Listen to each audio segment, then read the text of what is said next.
Hi, everybody. This is David Ellefson from Megadeth, and you're listening to The Dan Chan Show here on Hard Rock Hell Radio.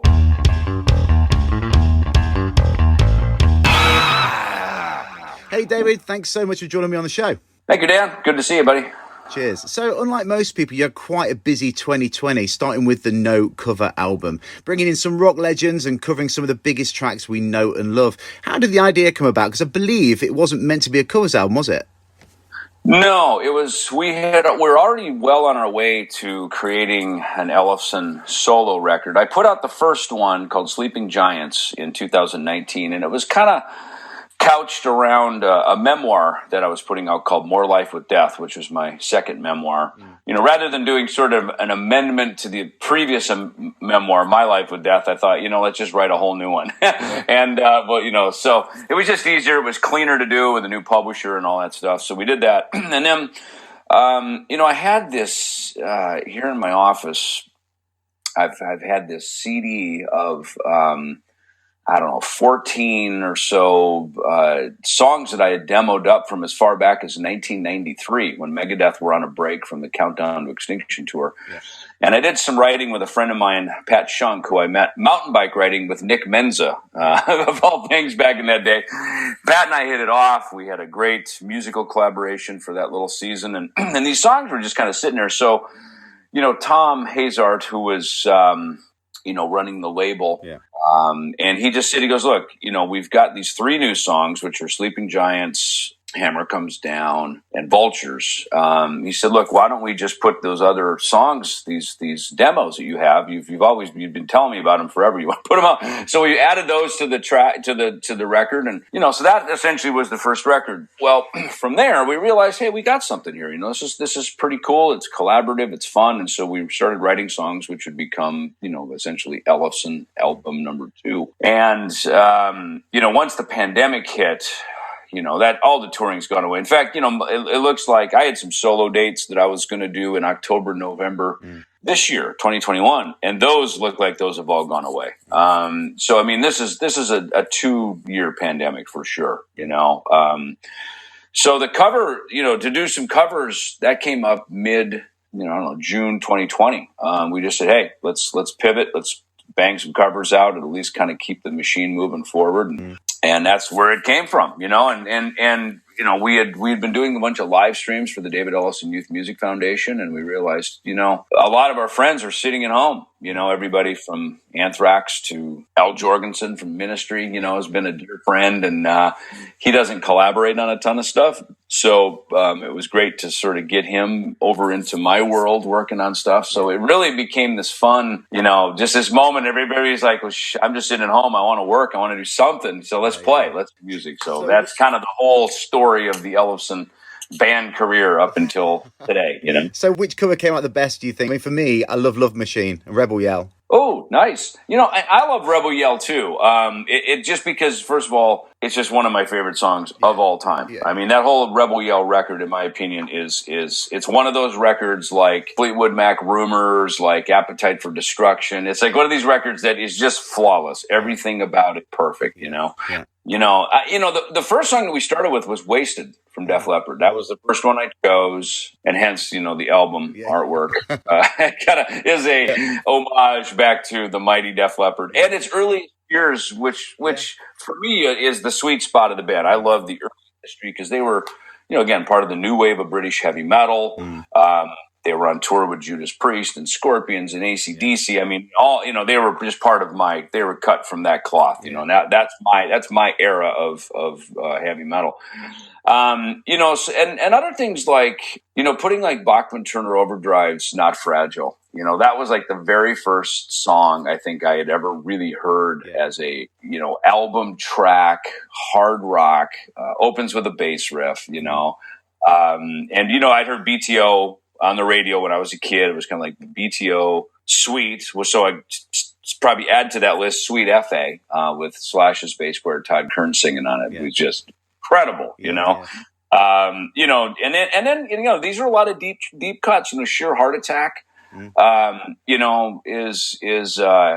That's just one of those Queen songs that I just love, and the fact that Roger Taylor played the guitars, the drums, sang it, you know what I mean? And it's this punk rock.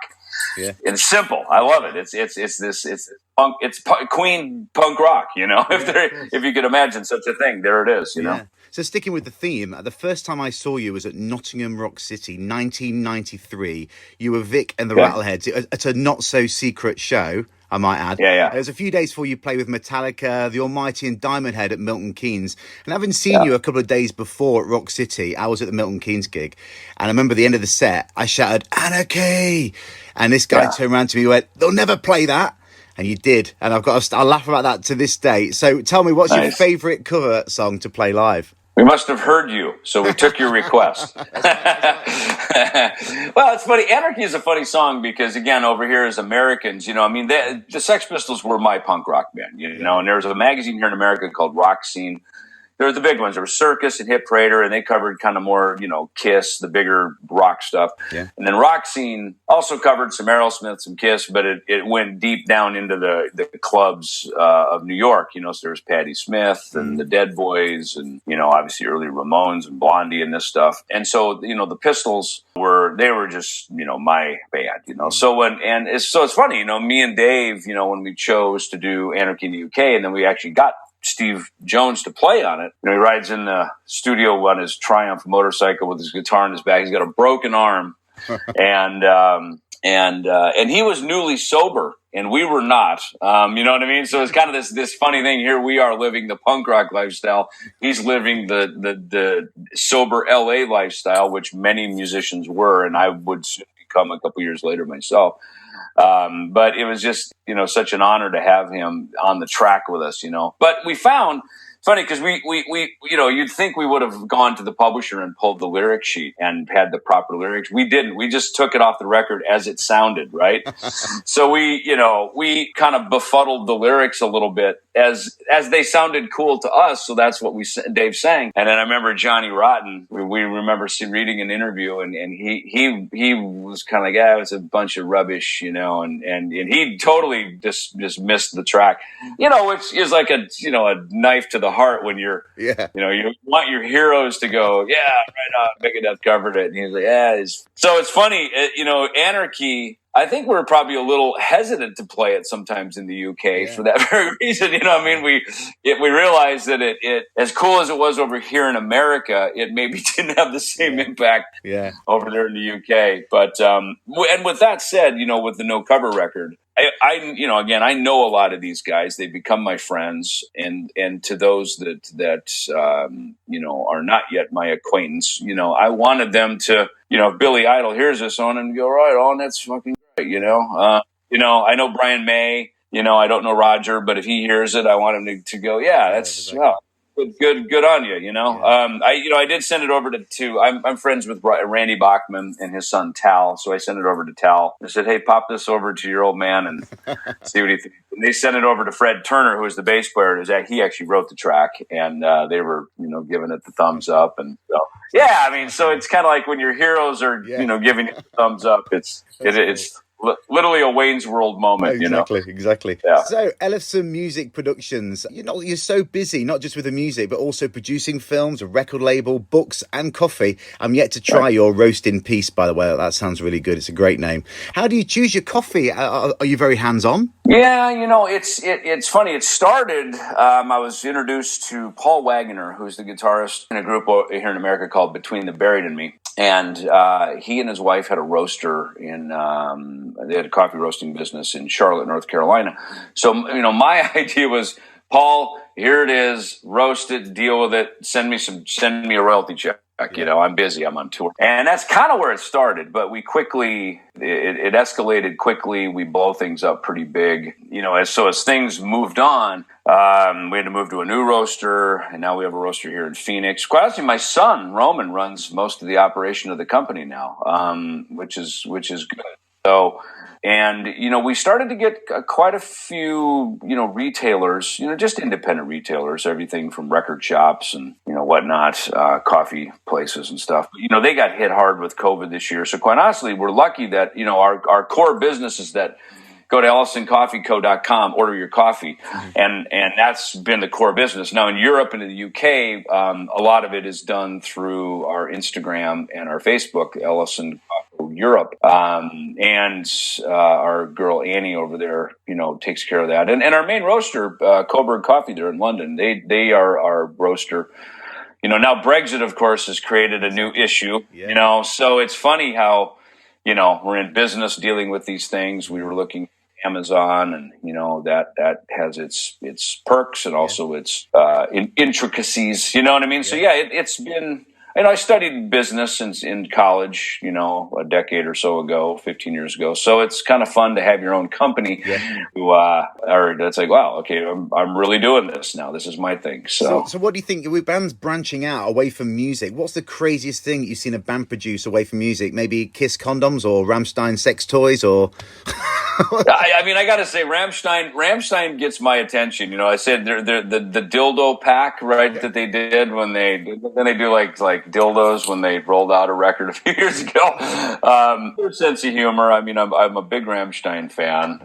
Till and I probably know each other the best out of the group, and they, I just love. I remember them when they used to open for us on festivals, and they'd be blowing off pyro. And I remember one day we were I think it was in Holland, and we were back by the dressing rooms, and they blew something off, and it came back and it literally landed right outside our door of the dressing room where we had just been standing like a minute ago, and that'd have been good headlines, wouldn't it? Yeah, exactly. Yeah, Megadeth members killed by Rammstein pyro. It was we were literally just standing out there talking to somebody from EMI, I think, from our record company or something. But hey, it happens with pyro, But yeah, I love their show. I think it's cool. And I love Emigrate, which is all around. So good. Yeah, so I'm a fan. But yeah, they certainly do some of the best. Certainly, the Kiss Coffin. That's a good one. That's a good way to just kind of be a Kiss fan forever, even in the next life.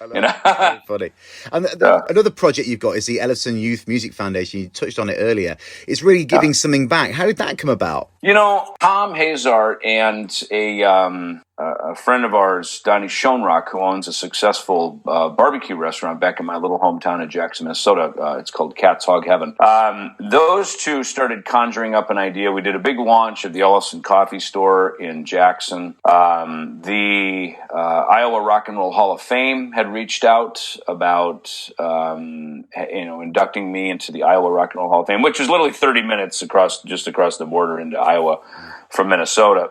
So it was kind of an easy reach to pull me over the border. And I spent a lot of time growing up playing the ballrooms around Iowa as a kid growing up. And so Tom and Donnie started putting together this crazy scheme to have the official David Ellefson Day, which the mayor proclaimed as on October 9th, kind of for now and forever in Jackson County, will be David Ellefson Day. So, which I thought was obviously super kind and sweet and lovely of everybody to do that. But I thought, what is something that I can do with this to give back to the community, to give back to other communities? So formed the foundation as a nonprofit, as a way to be able to do just that. We partnered with the Grammy Music Education Coalition. They had just formed that part of the Grammy organization back in 2018 or so, 17 or 18. And that was, Megadeth had just won a Grammy finally in 2017. So the timing of it was just perfect. And so by being partnered with them, being part of their coalition, they really gave us, some pretty wide bandwidth to push out our initiative and dealing with initially kind of like smaller rural schools and music education programs. But, we found, probably because of the fact that I'm more of an international artist and is, known for my work everywhere around the world, that kind of became our reach. So earlier this year, when we started the Schools Out initiative, Cisco here was kind enough to give us these big screen, this hardware and some software platforms, and so we could give music lessons to kids around the world as schools were closing down with the pandemic. And so rather than just having to sit here on Skype and give a lesson like you and me are doing right here, or something on Zoom. Really was great. I mean, I gave lessons to people in Uzbekistan, Argentina, Texas. I mean, it was pretty incredible. And, and we everybody donated their time. I tapped some of my friends in Five Finger Death Punch and Alice Cooper's band and a bunch of people. And so, it was really cool, actually. So cool. And you obviously got horror films and books, and you've just produced a new horror film called Dwellers, and you've written 2 autobiographies and 2 or 3 fiction books as well. When do you stop? This is my first fiction book. Yeah. Rockstar Hitman. Yeah. The second one's almost done, actually. And we started Rockstar Hitman with the idea that it will be a sort of a continuation, that it won't just be a one and done. And so, fiction, the beauty of it, of course, is you can just kind of write anything and keep expanding and keep going. One of the things about your own personal memoir is, there's somewhat of a bottomless pit of things you could talk about as well there. But, you kind of have to sort of pick a time frame and sort of, put some bookends on it, if you will. But with fiction, and the Rockstar Hitman is actually a fictional autobiography. So it reads like an autobiography. The character Sledge, it's him narrating the story. It was fun to choose that sort of, POV with him, that point of view, from the book, because as I started writing it, that was kind of one of the first things. It's like, okay, is this going to be sort of fly on the wall, telling the story, or should he tell it? And I found it was kind of more fun for him to write it, because you could sort of tap the emotions of when stuff starts getting pretty gnarly and harrowing. You sort of clench your own seat, because you can feel the fear and tension rising and the sweat coming off your brow. And so it's really been a fun journey, and so to have that coming out, and then now the Dwellers film, Mad Monster HorrorCon franchise are debuting. They're premiering the film for us February 20th in Charlotte, North Carolina. Me and Drew Fortier, the director, and also a star of the Dwellers film. We're going to be there for that. We have a big horror film. I live in Sitges, just outside of Barcelona. There's a big horror movie film festival every year here. It's quite big. Nice. I know Glenn Danzig did his Verotica film here a couple of years ago. So one to keep in mind for you. Yeah. Hey, I mean, it's funny. Drew had submitted us for 20 some festivals, and I mean, literally, we've gotten there's almost like 10 or 11 of them that have hit back. I mean, quickly within a couple of weeks, and have invited us. In fact, we just got a big one, the Chicago Film Festival, which is huge. I mean, that's big stuff. We kind of missed the cutoff for Sundance because of the timing of it, but. I mean, the horror thing is again, it's like heavy metal. It's a genre and a world all in and of itself. Now, you don't get bigger names in metal than Megadeth, right? I mean, even non-metal fans know the band's name, household name. What's been the secret to keeping the name, the brand, the music so strong? And did you know you were part of something huge when you started? I did. I mean, I could tell this was going to be big. I knew. And I knew it was not going to be an overnight sensation. I mean, and I knew initially some things were going to happen right away. I mean, Dave coming out of Metallica was big news. Metallica fans were shocked, at least from the Bay Area, and we formed in LA. So right away out of the gate, it was controversial. It had all the makings of a good story, and it has been that as it's gone along. So as far as, it's funny, bands becoming brands, that all kind of started back in the 2000s when all the marketing gurus started to get their claws into it, going, wait, this is branding, and it is. I mean, it's funny, it is, and I mean, look, nobody has done better than that probably over the years than someone like Kiss, and openly, they talk very openly. I mean, Gene makes no bones about that. And there is something to that. I mean, it becomes a lifestyle, when you wear the t-shirt, whether it's as Fender, Harley Davidson, Megadeth, whatever, it sort of says, this is who I am. Yeah. And initially you're kind of wearing the shirt and people are like, Megadeth, what the hell's that? And then, I remember kids getting thrown out of school for wearing their I think I might have done. Kids tell us that all the time. Yeah, we get fan mail. Oh, dude, I got expelled for wearing my Megadeth shirt. Now the Kardashians and people are wearing them on their show. They probably still don't know who Megadeth is, but now they're wearing the T-shirt because it signifies. Well, I guess it must be cool. Everyone else is wearing. Of course. I think that's it. You just it turns into that. And look, I always said, if you don't quit and you don't die, you got a chance to do it another day. So I think that's what it is. You just keep doing it another day, and and I think what happens with these things is one day you'll leave the planet and move on, and your brand, your band still lives on. Absolutely. Yeah. We need to talk about the new album. Is it done and dusted? The new Megadeth album is almost done. Kind of rounding the corners into the final. And, it's interesting. It's funny because we kind of been working on it for about 4 years. And look, COVID, of course, last year changed the course of everything. And Dave went through his throat cancer treatments the year before that, 2019. So, there have been some diversions, but at the same time, the record's always been being worked on. And it's funny, it's my view is that it's probably kind of going to work similar to Dystopia. We're almost on the exact same timeline of when it's going to be finished, mixed, delivered, and of course, as the world keeps attempting to open and then shutting back down again, especially with live music, these, you always want to try to release things around touring opportunities and the promotional opportunities. So the fact that we've been able to work diligently on it and not sort of be boxed into a tour that would then get canceled or postponed, it's actually been good. In hindsight, it's all working out just fine, And Dave has gone on record recently saying, quote, probably in the top 4 records of our career. Do you agree? We're all looking forward to agreeing with him. Yeah, I think so. Look, these records go through these different phases. It's hard to talk about something until it's done because, you're creating, it's like, these are going to be the best cookies ever, and they haven't been in the oven yet. You know what I mean? And in fact, it's funny. My wife made some cookies from some like gluten-free dough, and they tasted god awful. The dough, like I'm a big cookie dough guy, right? That's one of my balls, right? Dietary,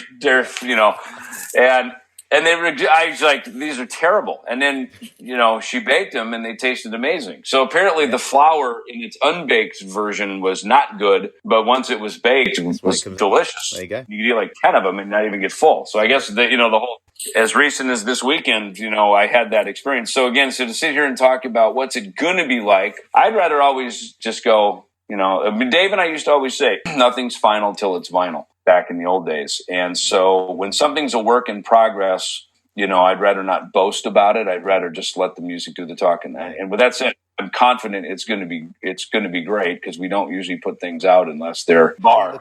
So later in the year, you look in, see what the pandemic says? Yeah, I think so. And again, that's all kind of, once it's mixed and turned in, that'll be in the hands that be who handle the brand, they'll deal with that part of it. Although, finally, as a drummer myself, I know what it's like to have jokes thrown at me, and bass players get the same flack. With this in mind, what's your favourite bass or drummer joke? Probably the one where, what was it? The drummer left his keys in the car and he couldn't get the bass player out. Have you heard that one? There's something like that, right? Which it starts out sounding like it's a drummer. Sounds like it's a drummer joke, and then you realize what the hell's wrong with the bass player? You just let him out of the car. So I think that's a bass player joke. Well, probably. David, thanks so much for joining me today on the show. I really appreciate it. I, like so many, are looking forward to the new Megadeth album when the time comes. And let's hope it comes with tours and shows. Yeah, me too, man. I'm right there with you.